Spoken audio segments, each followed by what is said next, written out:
lay nun naga thorit thor nan mo si su sin ban tua an chon piak di lai nan nun nak cha lung re thei nan mo Jehovah Jireh pathian hi mang câu tua ngam te chung van sang mua ma khi lung dai nom te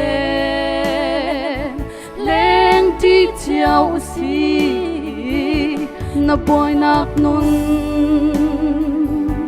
asin ap toa ama aza din in ngam te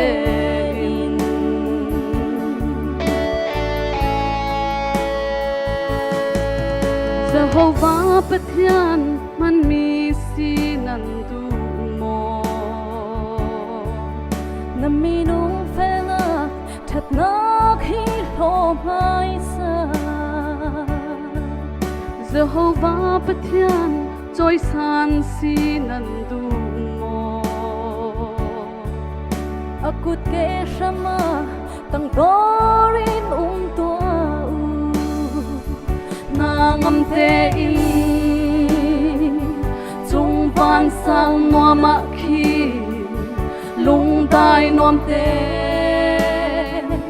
leng chi chiao si na boy nak nun asin ap toa ama aza din in ngam te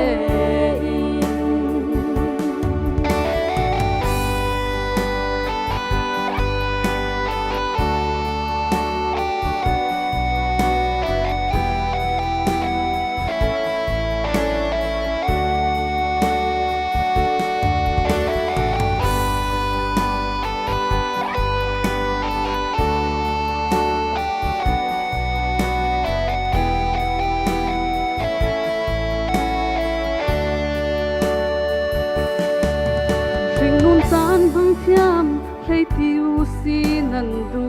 mo nan ngày mi chan sung bồi pa cha long hang tua hi vo lei nun han mang tuam tu nan du mo nan ngày chun thiên lệ châu mi a lung lom tua ngam te chung van sang mua ma khi lung dai nom te leng ti chiao si na boy nak nun asin ap toa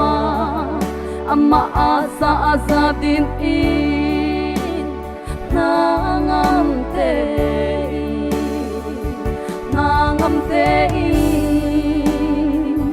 chung van sang mua ma khi lung dai nom te leng ti chiao si na boy nak nun asin ap toa ama aza din in ngam te ama aza din in ngam te boy pan sum pan a chau ko se